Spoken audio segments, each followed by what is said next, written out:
Welcome, everyone. Good evening or good afternoon, depending on where in the country you're watching this from today. Super excited to have so many people in attendance and still filling up the event right now. So I know this is an incredibly important event. So really excited to see so many people taking an interest. As with all of our events, we record them. So you'll notice that this is being recorded. And I do have a favor to ask of everyone here today. If you find this information valuable, helpful, beneficial, there's a really strong possibility that you know somebody else who would benefit from this information as well. So, please share this, right? Let your friends, family, anybody know about these events, and share the recording. It'll be ready probably pretty early next week. If you don't get the recording, lose it in your email box, but you want to tell somebody about it, you can always send them to our website.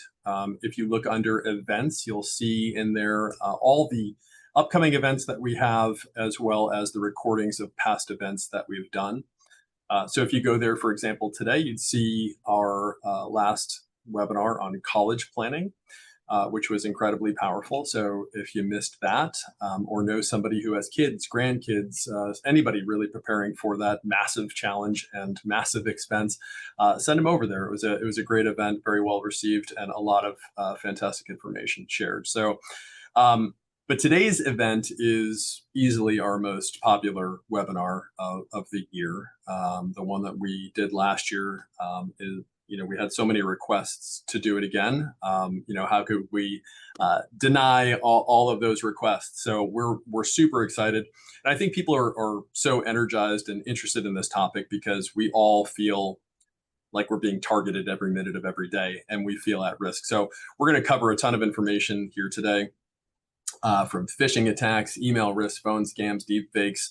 Actually, the goal today is really leave here informed and hyper aware of how to guard and protect yourself. So, as I mentioned, we are recording this, but we do want this to be very, very interactive. So please use that Q&A box and start filling that up with questions that you have. We're going to get to as many of them as possible. Certainly can't promise that we will answer every single one of those in the next hour, but we will do our best. I'm really excited to welcome back Adam Moseley. He was generous enough to do this 2 years in a row, and he brought a friend with him this year too. So we're excited to have the dream team here on cybersecurity. Adam, if you remember from last year, is the director of business consulting and education at Charles Schwab. He goes all over the country speaking to folks like us and folks like you about technology, operations, and cybersecurity. So we're really excited to have and welcome Adam back. And along with Adam this year is Nick Mancini, and Nick works with him on that team, and he's been doing technology and cybersecurity for the last 25 years. And I'd like to give both of them a great shout out. They were both in attendance at this 2-day educational retreat that we send all of our advisors to in Chicago just a couple of weeks ago. And we did something similar to what we're doing today for all of our advisors on how we as a firm, we as advisors can be better protected, help to protect our clients, our firm, our information, and everything as well. So, thank you, Adam, and thank you, Nick, for that, and thank you for coming back here today and doing this with all of us again. So we're really excited to have you both here. I'm just going to jump right into it, and I'll start with, I guess, I hear about risks and they're from everywhere, but the thing that we all probably have fallen victim to closely, maybe the one that's in our pockets all the time, top of mind, is email, right? So talk a little bit about how email is that big cyber threat that we all face, and how to guard against that. You got it, Jason, and thank you, Nick. I'll take this one, and how about you pile on? So first, Jason, thank you for having us back. Thank you to you and the team at Appella, and we so appreciate how seriously you all take this topic and the time that you all spend on it. It's very impressive, and it's something that sets you apart, from the others out there. And I want you to know that. And I appreciate the start on with this particular question. Email is one of the most dangerous things in our world. In fact, Nick and I and others in our organization, we talk about email as if it's cyber public enemy number one, and or maybe the greatest risk to each and every one of us. The reason for that is really important to understand, though. And by the way, this has not changed over the many, many years now that we've been tracking it. So often, the bad actors, they are using email as their primary delivery vehicle for their malicious attempts on fraud or malicious software attacks or what have you. And it's important to know that it doesn't cost them much of anything to do that. And by the way, I'll make a point here and now, even before the question comes in. There is no distinction to be drawn between a text message on your phone and an email that you receive. They are exactly the same. If they have links in them, they are both dangerous. If they have attachments in them, they are both dangerous. So you want to proceed through email with real caution. And Nick and I would tell you that you want to treat everything in your message stream, in your inbox, in your email, as if it's guilty until you somehow prove or become comfortable with it being innocent. And if you begin to think that way and approach your text messaging and approach your email a little bit different, you will start to slow down a bit, or maybe you'll view what's in there with a little bit more of a suspicious eye. And then if you do that, that's when the benefit comes in of that cyber defense mechanism, which is our instinct being allowed to kick in and really help us out. And so that's one point that we like to make is slow down as you go through email, to be a lot less trusting as you go through email. If it's a link that you weren't expecting, an attachment that you weren't expecting, a request for information, sometimes you're just better off deleting that information than you are responding to it. If it's important, it might come back, and if it's not, it might stay away, forever on that. But some key takeaways on this one: be particularly careful about what you click on in an email.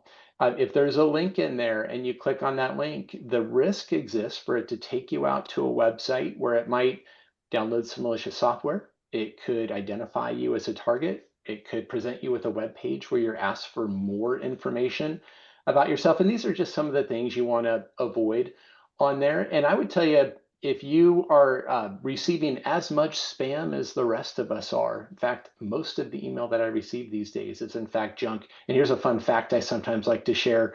9 out of every 10 inbound emails to the Charles Schwab and Company organization is in fact junk and is filtered before Nick and I or the rest of our users ever even see it in our inbox. That's how pervasive this is in our space. But as you're dealing with junk, just take it. Don't even worry about unsubscribing. It's better, in fact, that you don't do that anyway. Just drag it into your junk folder, drag it into your spam folder, let your system take care of it for you. And then you can delete that, once a day, once a week, however you might think about that. Nick, what if anything, which might add there? I think you covered some great points. I just want to underscore that line that you used. Email is or should be considered guilty until proven innocent. For those of us that kind of grew up in a time when the U.S. Postal Service was the only way that we got communication from external sources, the mindset is kind of associated email with post email, and they are different, right? As Adam said, it's very easy for these fraudsters and bad actors to blast out thousands, hundreds of thousands of emails, and it only takes a few folks to make that effort profitable. So slow down. If there are any suspicions or any red flags or something just doesn't feel right, get somebody else involved. Ask for a second set of eyes on that email. And when in doubt, if you are on the fence, go to the provider's website directly. Use a bookmark or type in the URL. Be careful about Google searches and false links there. But use the app that's on your phone for a financial website if you are at all uncertain about whether that email is legitimate or not. Adam, there's a question in the Q&A box, and please keep filling those up. You mentioned text messages as it relates to email.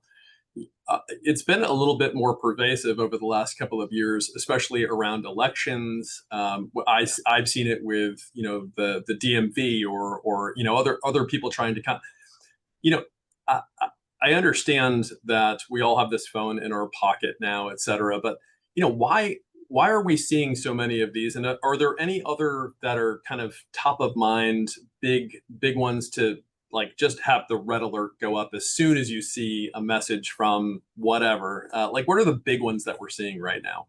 Yeah, so we're all getting the text messages about our unpaid tolls. I continue to hear about that across the entire nation. And why are we receiving them? Because people fall victim to them because they work. And I've even heard from some folks have reported that they went in and tried to pay off thousands of dollars worth of tolls, in there. But what we'll see, Jason, it really covers the spectrum. It could be inbound emails that some of us receive saying that a antivirus subscription has been renewed, one that we don't even have, right? And then of course we're like, oh no, $500 just got charged to my credit card.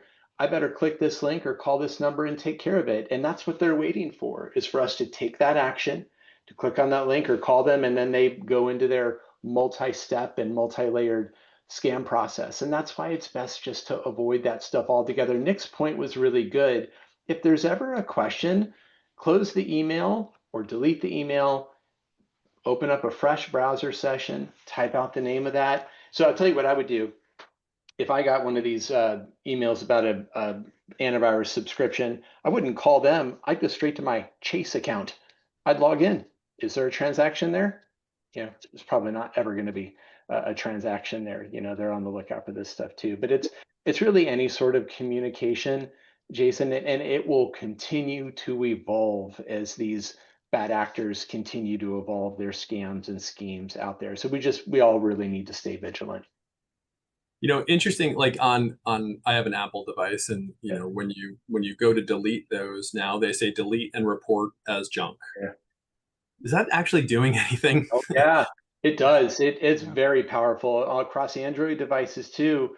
When you take advantage of that feature, it actually alerts Apple, it alerts Google, and then they have a database of all of this stuff, and they begin filtering these things or knocking them out, before they hit us. It just takes some time for that to happen, and it is a little complicated because I don't know if you've looked closely, but a lot of these they all come in from different numbers and They do. whatnot. So it's truly a game of whack-a-mole. But yes, that actually does something very, very real. When you delete it and report it as spam.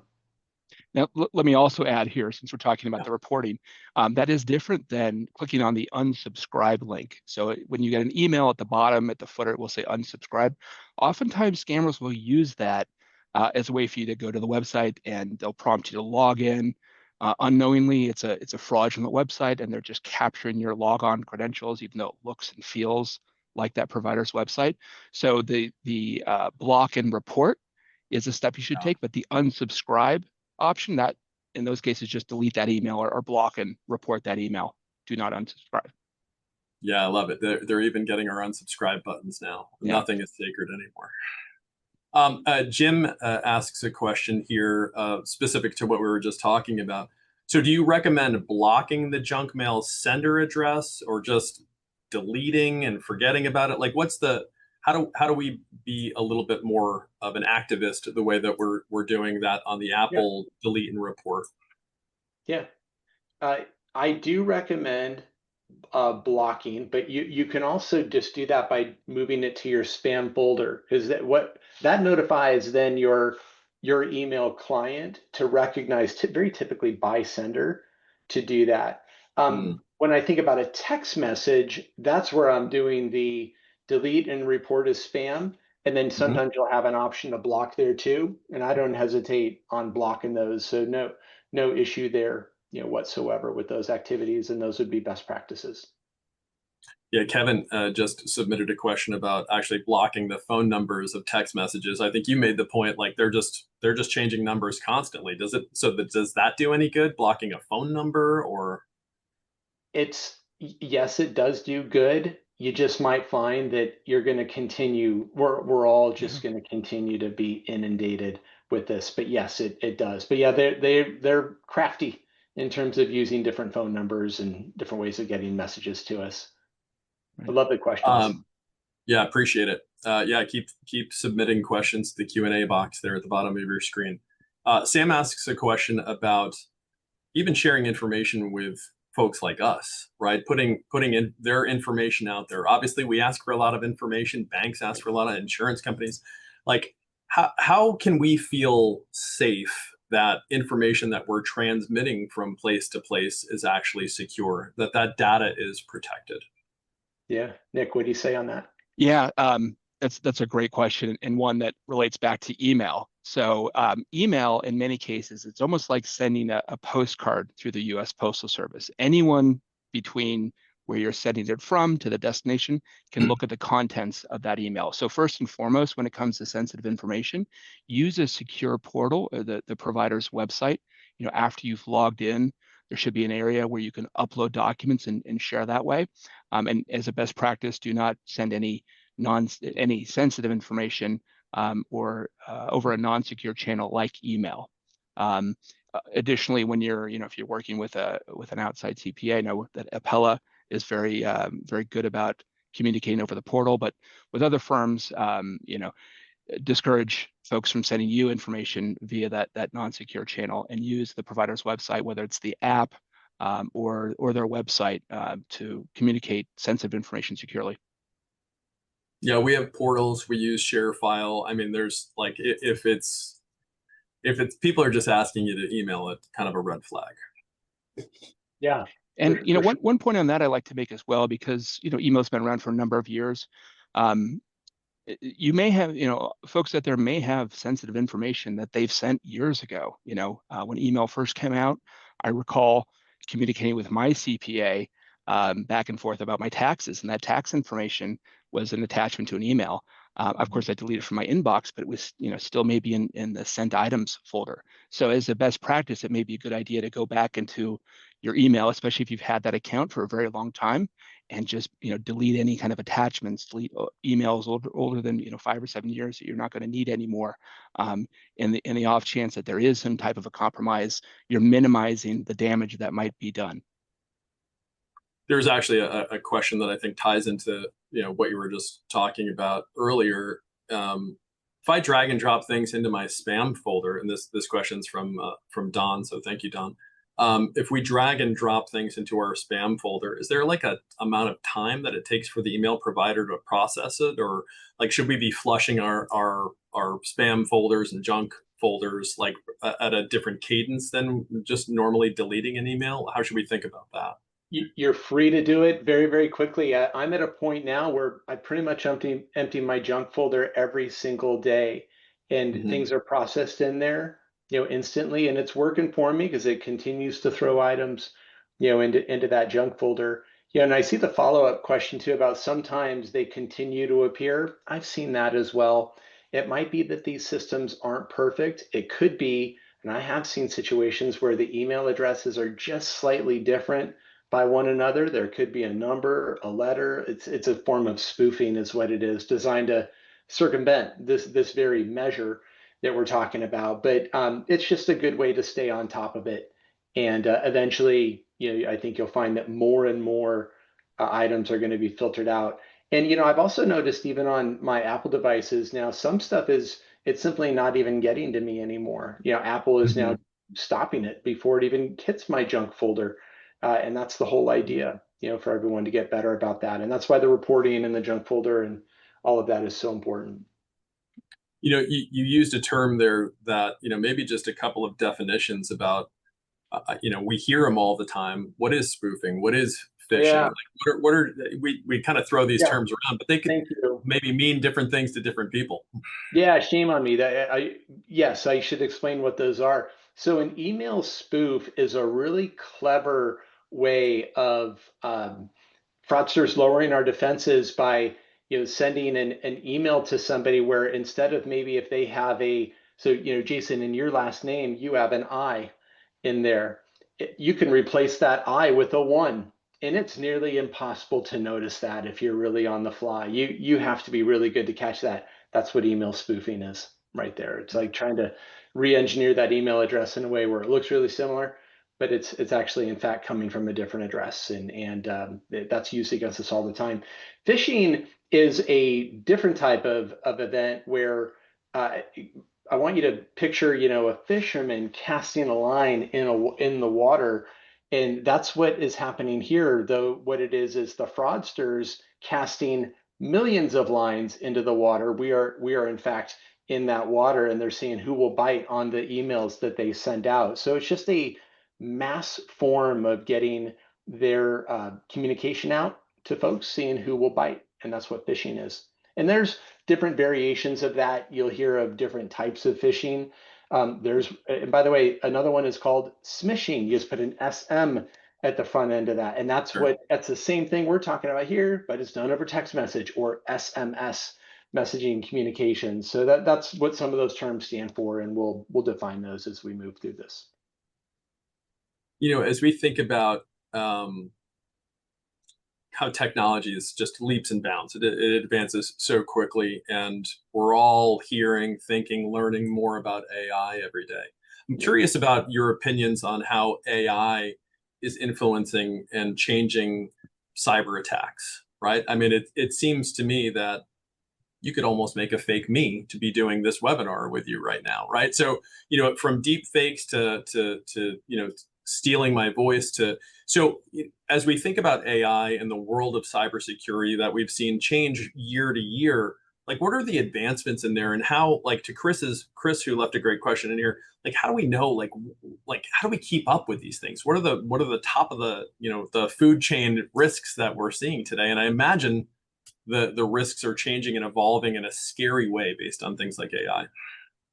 It truly is. We have already seen many cases where AI has been used to perfect email communications that are going out to unsuspecting recipients. Where back in the day, you could really spot these malicious or fraudulent emails quite a distance away. You can't anymore. They're using No. AI and developing tools that will craft messages in perfect tone to simulate how a friend might communicate with you, how a third party or professional might communicate with an investor, and so on. So that's what can you do about it? This is where it gets really difficult.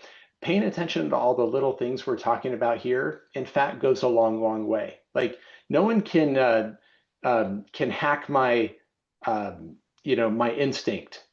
So Mhm. really thinking about those types of things and bringing that human element in is very important. And yes, in the area of deep fakes that are over video or voice, we have actually heard reports of those too. Those are not a big thing in our business right now, but we're very much on the lookout for them. And I was even talking with some folks today suggesting that if they really wanted to authenticate something and they were worried about this, well, maybe it's appropriate to get on a real-time FaceTime call with somebody and just have a quick conversation. Like Jason, if you and I did that right now, a deepfake can't get through that. We're going to have a conversation. I'm going to ask you a question, you're going to answer it, and that's going to work. We may be nearing a time where we need to take those types of measures to counter that. And on the voice thing, it's difficult there too. But I think just being less trusting of what you're hearing on the other line and asking questions and engaging in a conversation, those sort of things can help break through that, just a bit. But yeah, these are real things, that we're seeing, and it's only going to get better out there. And I'll add too that the tactic is evolving, and these fraudsters are using AI tools to really hone their craft. But what doesn't change is the fact that they're trying to prey on our emotions. If somebody's reaching out to you, and maybe you weren't expecting it, or maybe you were expecting it, and they're asking you to take action quickly, or there's some deep emotional draw that they're trying to tap into, that should be a red flag for you to ask a couple more questions, slow down, as I said earlier, get a second set of eyes or get someone else's opinion, just to make sure that you're making the right Yeah, move in moving forward. that's Because so that's important. really how they operate. Is they want you to act quickly. They prey on our emotions, whether it's greed or fear. And before we know it, we're kind of in too deep. So if you can slow that down, that's really your best defenses. I where we've had clients say that they've been a victim of a cyber attack, or they've mistakenly given information away. It seems, not to pick on anybody individually, but it does seem like seniors are targeted more than any other group of people.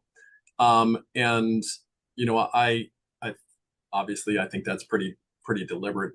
I'm just trying to understand, like, you know what are you guys seeing, and how can we help? Because we all have parents, we all have grandparents, we're all aging ourselves. Like how do we help those, and how do we help call attention to protecting our seniors who are seemingly under attack more than any other group of people? I think Yeah. that's one of the most important things we can do right there, Jason, is to talk about it, is to spread the word. Sometimes there can be a little bit of shame about this, and especially Sure. victims feel shame that they were duped or tricked. Very and oftentimes very, very smart, well-educated people are manipulated by these fraudsters. And so just by sharing that the fact that these fraudsters do target seniors and vulnerable investors, um, spreading the word to raise the awareness is a great first step. And one of the things that we like to see firms do as well is to identify a trusted contact. Who's somebody in your life that maybe is not part of the immediate household. That's Mhm. somebody that you can trust, so that if maybe somebody at Appella or another institution that you work with has any questions about a conversation that they think that they're having with you, there's somebody that they can reach out to address some of those concerns or those questions that they have. That has gone a long way in a number of cases to prevent fraud from occurring. Adam, what Yeah, else would you add? I like the mention of making them aware, helping folks understand, like, hey, there is a deliberate targeting right now of senior or vulnerable investors, and be aware that I've had conversations with members of my own family saying, listen, if you get contacted over social media, over email, even phone call, or regular way mail, you should be very suspicious of this. I've even told my own mother, if you ever get a call or email from me and I'm asking for money, your next call should be to my brother. And I want to be the next call if my brother's ever asking that, like, because that's how we will circumvent some of these deep fake type of examples. But all I'm really saying there is, like Nick mentioned, it involves somebody else that can look at it. Often just doing that and coming in looking at it from the outside, we would look at that and say, yeah, that's totally fraudulent. When you're that person and it's you, it's much more difficult to detach. And Jason, Yeah, if I could add yeah, one more thing here, I think yeah, it's of course. important for everyone to understand, because this was a little bit surprising to me when I rejoined Schwab about a year ago, is how sophisticated these organizations are. In many ways, they are organized like legitimate businesses. They have a management layer. They've got a research and development department. They've got hours and performance reviews. You're And talking so about the criminal the enterprise. criminal enterprises, right? So if Yeah. you were to look at them kind of on paper, it looks like a legitimate organization. Just so happens that their product or they're organized around fraudulent activities. And so I mentioned that to just share with folks, that these folks are out there in the world, usually other parts of the world, but this is what they do all day, every day. And as we mentioned earlier, they're using AI tools to hone their craft and get more sophisticated. As time goes on and we put up defenses, they find ways to try to circumvent those and make their scripts and their appealing, their tactics a bit more appealing to folks. And again, just sharing that awareness around the sophistication of these bad actors and fraudsters can really help to give people pause when, not if typically, but when we're all approached with some kind of a unique situation that piques our interest or gets us motivated to take some kind of an action, and potentially could start down that fraud path that unfortunately we've seen so many times. Yeah, it's interesting when you think about them being run as businesses and them honing their craft and having team meetings about how to get better at scamming. But it is the case. It's big business, and they cast wide nets, and it's a volume business, right? You're going to It get is. one or two here and there, and can be very profitable for them. So it's interesting to hear it discussed as an organization or a business. Um, Stephen asked a question, and I think it's one that we all kind of wonder about. Like on our home computers, should we have things like McAfee or Norton, or like are these actually beneficial programs that actually protect us? And if we have those, I assume the answer is we can't still let our guards down. Yeah. You want to take Nick, that on? Sure. So they are beneficial. When it comes to an antivirus software, Mhm. frankly, the Windows Defender and the default solution for Macs, I can't recall off the top of my head, but those are very good at what they do. The key, though, is to keep them updated. And it's not just the antivirus. So the antivirus is an important component, but your operating system, whether it's your laptop or your desktop or your mobile device, your phone, it's really important to keep those pieces of technology updated with the newest updates and patches.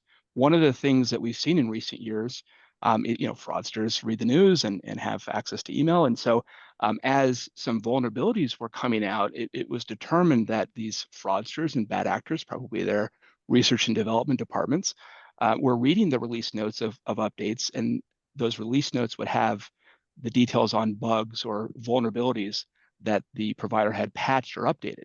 Well, the fraudsters knew that not everyone out there in the world is going to update right away, and so they very quickly looked to exploit those vulnerabilities and bugs that were in the software systems.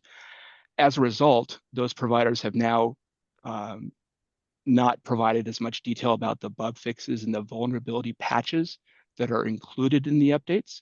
So they'll put out an update with all the great new features and functionality, not mentioning the bug fixes and the vulnerability patches, because they don't want to advertise those vulnerabilities to the bad actors.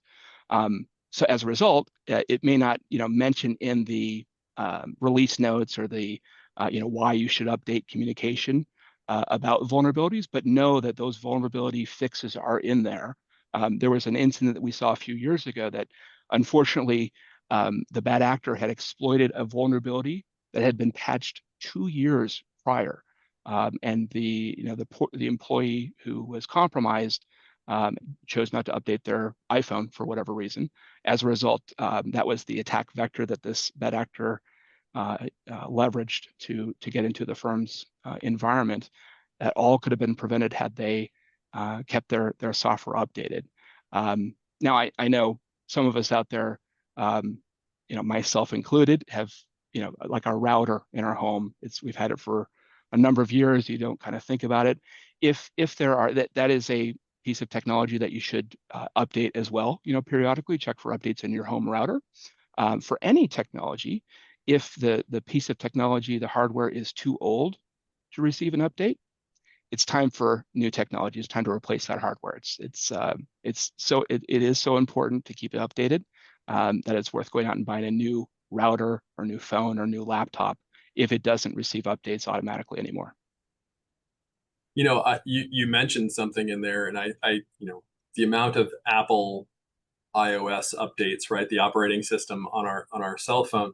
I feel like every week they're saying, "Hey, update your software," and sometimes that can feel like a nuisance, but there's a reason for it, right? There's like these bugs and patches. So, any thoughts on, like, you can't just delay that, right? That's one of those. Anytime your computer's telling you, you have to do these updates, right? Is that a fair statement? Yeah, within a couple weeks. You may not want to be on the bleeding edge and get it, the night of or the day of, and that's okay. Yeah. But certainly within a couple of weeks, you want to make sure that you've updated your phone to the latest version. There's a question in here that I've been thinking about as well. And Susan asked the question about online shopping at a store. Went to check out, her credit card came up automatically. Now, yeah. I know myself, I have saved my credit card in the browser to make my shopping at midnight when the Red Sox are losing easier to cure my depression. But the idea of having your credit card information saved inside of a browser or in your phone, how secure are browsers and technologies like that? Yeah, I do that too. And I do that because it's convenient. And it also keeps me from having to run around and grab my wallet and deal with that. And I'm also really good at doing all the little things that we've talked about in terms of keeping my system updated, using antivirus, using a good user ID and password and things like that. So I feel relatively confident that what's on my computer, is in fact secure. I know Susan asked about should that credit card be canceled? No, I don't think that's an issue at all. And there could be ways to delete it out of that particular online shopping platform if that was important. I try as a general rule not to store it in there, but let me give you a great exception. Amazon's got mine, and they'll always have my credit card, right? I mean, I don't think there's a week going by that I'm not buying something from Amazon. So I have it in some of those websites too, and some of the browsers that I use will auto-populate it. a point that I want to make here. It is really important to use a credit card and not a debit card when you're shopping online. It just, in the event of a fraudulent situation, things are made a whole lot easier when it's the credit cards company and not money, and not money coming right out of our checking or savings account. So Susan, I think you can rest assured you're in a good spot here. But if it was really concerning, you could just go to that website, log in with your user ID and whatnot, and delete things out of there that you may not want them to have on file. A couple questions about passwords and biometrics and all of that. So, Pat asked a question about, is it better to have on my phone or computer a password or a PIN or facial recognition? And how do you think about those options and choices? Yeah, I think the biometrics are the best, whether that's a Face ID.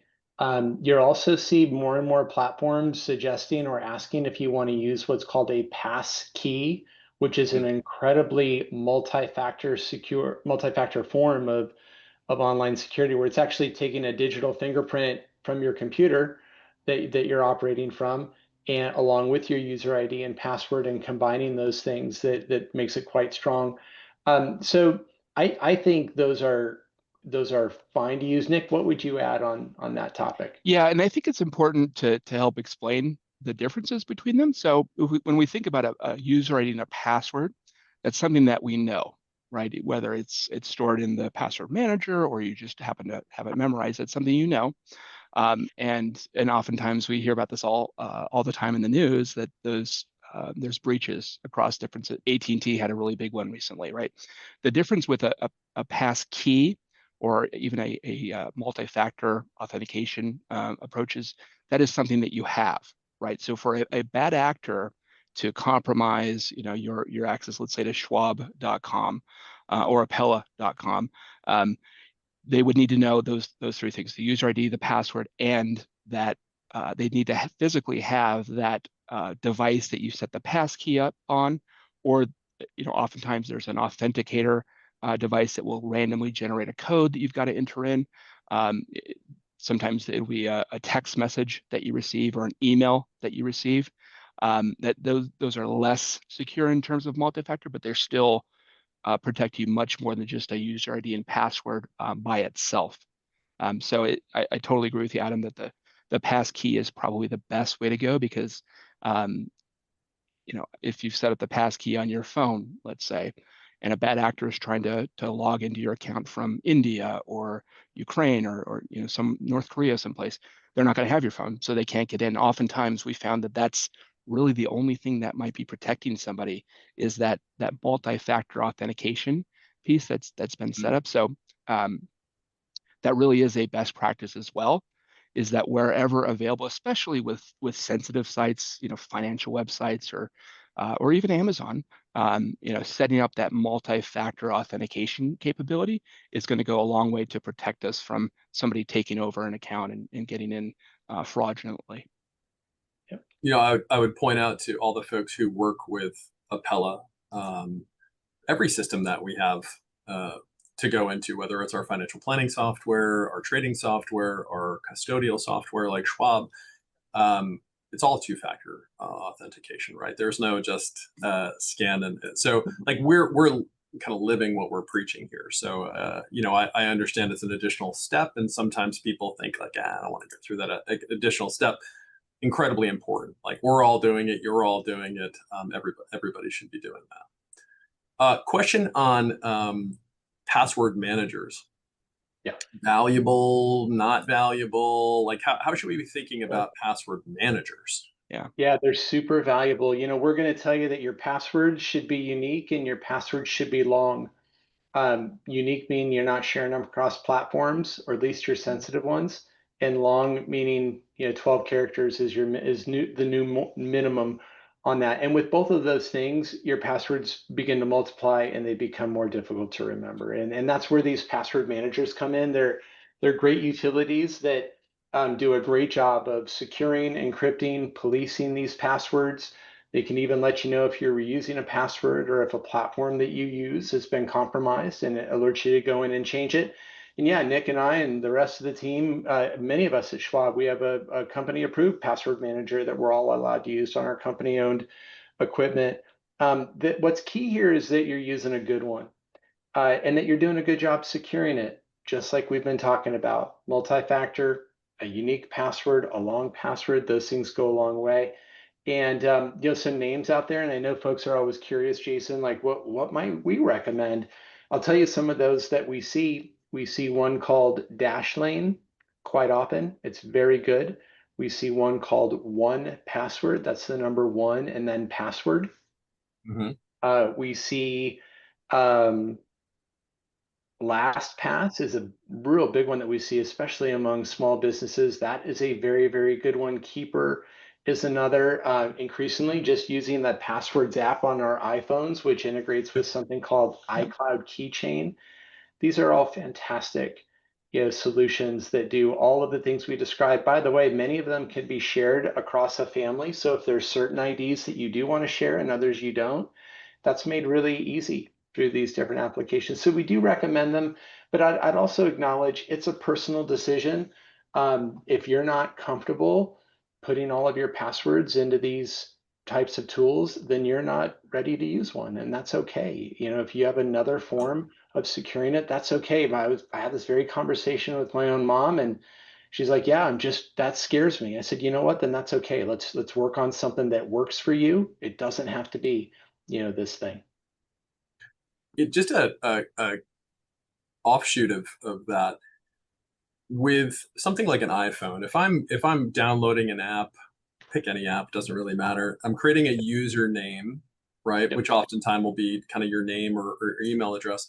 And then it'll say do you want us to create a password for you? At least Apple does that. I don't know if there's other Yeah. things. And you look at it and your first instinct is to go, well, this is 20 characters of something I'll never remember. But if we set that and maybe go Face ID, like, is that better? Like, at the end of the day, it's so random we don't even know it.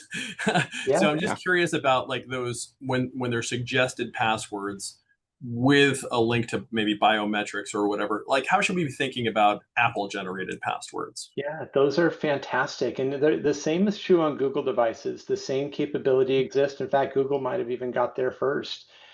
Yeah, those are fantastic solutions.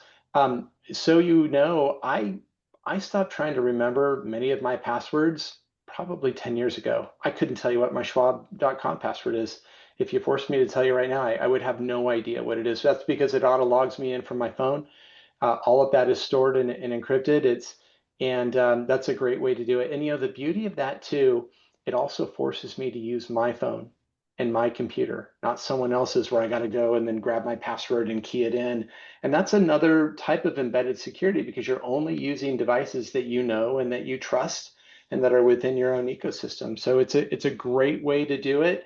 You just have to be comfortable leaning in and just relinquishing that. And I found it very nice once I did that. Just to maybe circle back, because there was a question on two-factor authentication. If like just a person wanted to use two-factor authentication or a pass key, Yeah. um, any like maybe clarifications on those two things quickly on Yeah. how somebody could utilize those? Yeah, I'd go for a pass key first, and if that wasn't made available through that platform, because there's some where they're just not there yet, then I So would just go. sorry to interrupt. A passkey is going to be offered by somebody. It's not something I go seek out and That's right. and utilize. It's Correct. Yeah, whatever company I'm engaging with will offer a passkey. you got it. That's Okay. exactly right. Yeah, Amazon or whoever, would you Mm. like to use a pass key? And I always hit yes when I'm given that option. And then if not, I'll look to see whatever multi-factor is made available. And I may not have a choice in what kind of multi-factor is available. Whatever they are using and whatever is made available is what I will use. And that could be as basic as recognizing the computer I'm coming from. It could be a text that they send to my phone. It could be a code that's generated out of the Authenticator app. All of them are great. I'll just use whatever one they're approved for or they work with. Okay. Um, so strong, you're typing in a password on a website and it says weak, strong. Like, is strong strong? There was a question in the comments about, is strong enough? Like, Yeah. how do we feel about a strong password as suggested to being strong?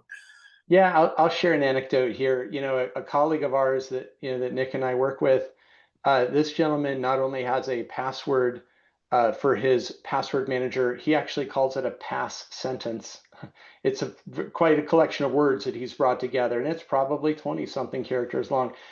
The point of the long and strong password, and it is the length that's most important. When we talk about strength, it's really just should be difficult for someone to guess, but at the same time, Hmm. it should be either easy for someone to remember, or they just use what systems is generated and let it go, on that. But I think this guidance that we'll get from some platforms that say it's a not a strong password. Yeah, I would want to pay attention to that. I would do what I could to remain compliant with that.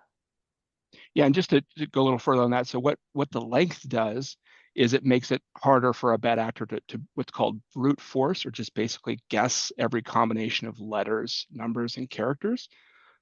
With each character that you add to your password, it exponentially increases the amount of time that would take for a bad actor using today's equipment to crack or break into that or guess that password. Okay. Super helpful. As we think about like the walking through an airport, I'm at a hotel, I'm in a grocery store, public Wi-Fi, or am I versus 5G, whatever else is out there in the universe. Like, how should I think about public Wi-Fi versus just sticking onto the mobile network? So I'll make it easy. If it's a network that you don't control, or it's not part of your work, don't connect to it. Cellular connection is always more secure than a Wi-Fi network. There's very little that prevents a bad actor from setting up shop in his van right next to Starbucks and creating a Wi-Fi called fast Starbucks and getting people to connect to that. And then once the bad actor's done that, potentially they can see all that communication that goes between your device and the internet, the web, whatever website you're going to. So when I'm traveling personally, I only connect to Wi-Fi if I'm at a Schwab location or I'm at home. If I'm on the road at a hotel, I will use my cellular connection because it's so much more secure. If there are situations where I do need to connect to Wi-Fi, what I'll then use is what's called a VPN, or Mhm. virtual private network. Now, this is many services are out there that provide this capability. A lot of them are free. I would not suggest using a free service. It's just a few bucks a month, I think $5 or $10 a month to pay for this. If you do travel quite a bit, it's a phenomenal investment to help protect that traffic that transmits between your device and the internet. Yeah, I love that suggestion for VPNs. Give us a couple that you could recommend to people. Sure. Understanding we don't want the free ones. Yeah. It's No, worth a couple bucks. you want one that's going to have thousands of reviews on a review website. NordVPN, Proton VPN. Um, those are a couple that come to mind. Okay. Um, I don't know how many. I look at my computer. I look at even my kids' school computers, etc. Not a lot of like USB devices anymore. But think about like portable media, like the old USB sticks and things like that. I don't know how you guys think of removable media as a threat. I don't know how many people are using it today, but are you still seeing like those as big risks out there? We are. We think it's best to just stay away from that type of Hmm. technology. And if there's a need to move large amounts of data from one system to another, some of these portals that Nick and I have talked about are better for that. USB drives, they're often lost or misplaced. They're very Hmm. rarely encrypted or secured. And then on the other side of it, bad actors use those all the time to try to, trick users from or to pick them up and put them in their machines to see what's on there. And that's how some malicious software attacks have happened, even some quite popular ones that we've read about in the news. I have a few kind of quick hitters that I want to Yeah. get through this, so that there's so many questions in the boxes here. So Let's see if we can get through a couple of these quickly. Should I turn my computer off when I'm not using it? Do I it. think less from a cyber security protection standpoint, but just from a good hygiene, good PC hygiene. Making plenty of resources available in the machine. It's a good idea to do. Yes. My computer died. Doesn't work anymore. How do I get rid of this computer? Like, what do I do with it? Oh, yeah, you want to be very careful. The answer is not to donate it and give it away. I would actually, personally, I would find a way to physically destroy it. I might take a drill, a hammer to it. What we don't want is information that is on that hard drive to be landing in the hands of anyone that can do something with it. Okay. If you use a password keychain or something like that, and I die, Yeah. what happens? Like, I do feel like the more secure we make things, the harder we make it on the next generation or people that are going Yeah. to be in charge of our estates. Take me through like what that looks like in terms of continuity of digital data. Yeah, it's to be thought of. There are ways through these applications to hand over a password to somebody when, if and when that happens, and that could be done through an attorney. I've heard of that. I've heard that as part of a will and trust type of situation. But yeah, we all should be thinking about that and have a plan, in the event someone does need to access our accounts after we're gone. And I'll tie that back to the password manager. So for myself personally, if something should happen to me, the master password, if you will, is in a secure location, and then the password manager has the credentials for all the other websites that I have access to. So I like that. if I go, my wife should have easy access to everything. That's right. Just for the people who may not have jotted it down, you named 2 or 3 password managers. I know. Give us the best for like the normal everyday person. Yeah, 1Password, One Dashlane password. are great. Yeah. Question about LifeLock and services like that protect identity. Thoughts? We love them. Yeah, they're great. They offer capabilities that even go beyond that, but they're great at locking down credit, scrubbing you off to certain lists. I will say some of this you can do yourself if you're Mm-hmm. patient. You can take care of it. I used to be a LifeLock customer. I loved it. The only reason I'm not today is I found ways to take care of that just directly through the credit agencies and credit companies and lock that stuff down. But yeah, we're fans of anything that allows a user to be proactive in managing their identity. Are there any, like LifeLock's the one I always hear about? Any other alternatives out there that you think might be as good, if not better, just in terms of price and service? I think they're all the same, quite Yeah. candidly. I've seen them offered through credit card companies. Some of the credit agencies do this now too. And then there's some other ones that you'll hear about on the news. I think they're all very, very similar, in that regard. Yeah. Um, this is probably a super specific question, but Gene writes, is 1Pass better than Apple Keychain? I'm not super familiar with Keychain, No, so no, not necessarily. Yeah. If you were to ask me, well, why would I want to? So I'm a sucker for all things Apple. I will always be on that platform. So I'm just going to use that. And it also makes it difficult now for me to move off. Now, if I were using 1Password, well, I could use that on my PC. I could use that on my Android device. It's really going to span any type of platform where iCloud will not. So that's a big distinction on there. Naomi asks a question about Google Password Manager and how good is that in your opinion? So I'll take this one. I don't know if there is a Google Password Manager. It may be the Google Chrome, the Okay. browser password capabilities, and Yeah.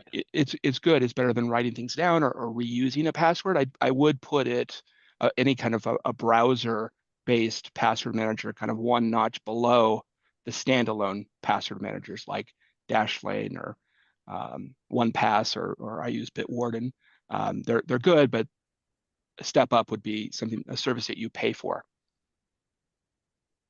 I don't know if this is inside of your kind of purview here. There's been a couple of questions in the Q&A about what I assume relates to title theft on your home. Yeah.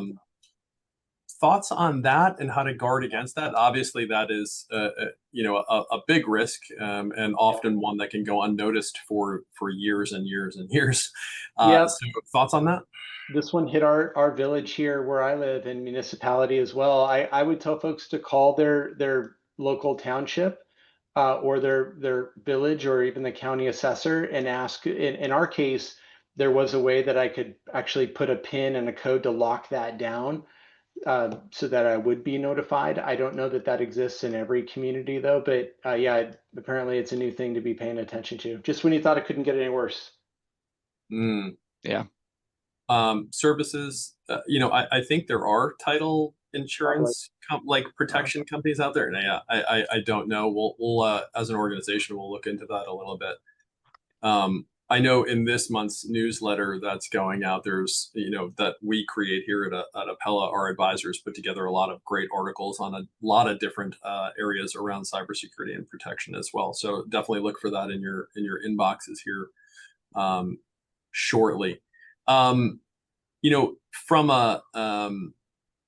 the I guess putting on your future goggles here, like if you were to look out a year from now or 2 years from now, like what do you think is out there that is like what's being worked on now to help protect the consumer more now, right? We're so online, we're so connected at all times. Surely there's got to be somebody out there in the world working on protecting us, not just the folks out there attacking us. So, Well, I know. is there any hope out there in the world?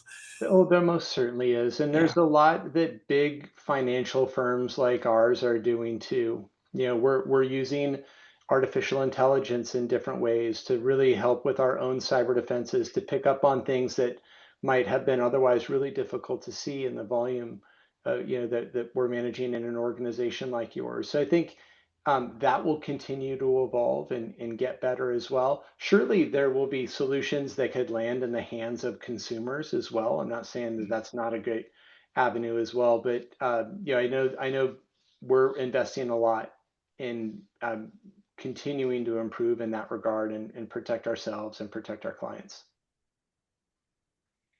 So we're coming towards the end here, but I guess I have to ask the question about I've had my identity stolen, I've had my bank compromised, I've had my email hijacked.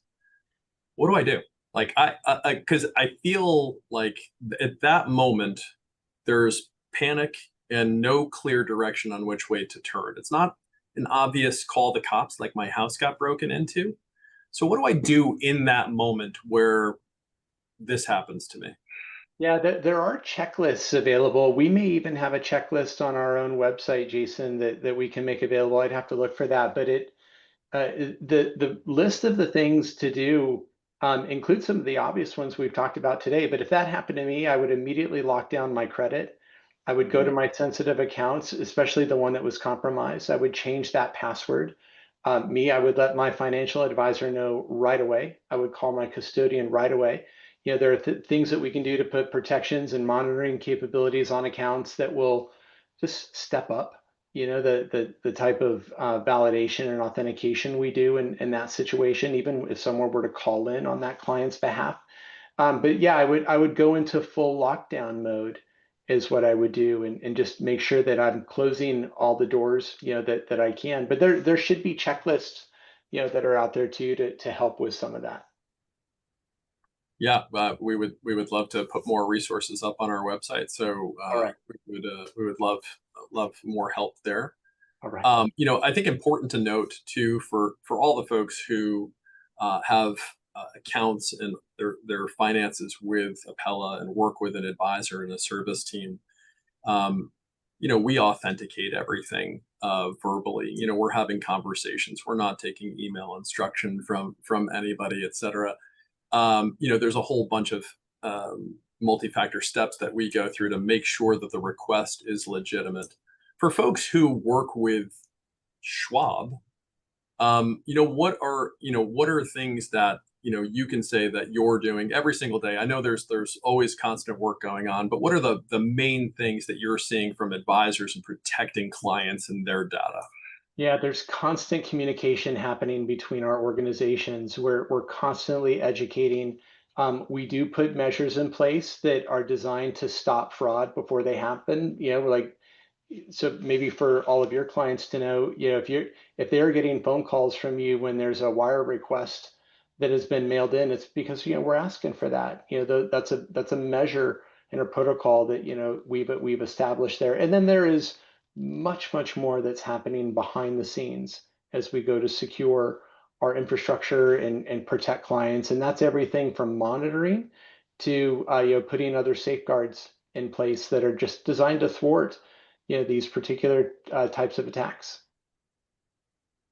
You know, I want to ask the question, and it's a little personal, I suppose, right? You guys do this for a living. You're on top of it. You're hyper vigilant. Your life is all about this.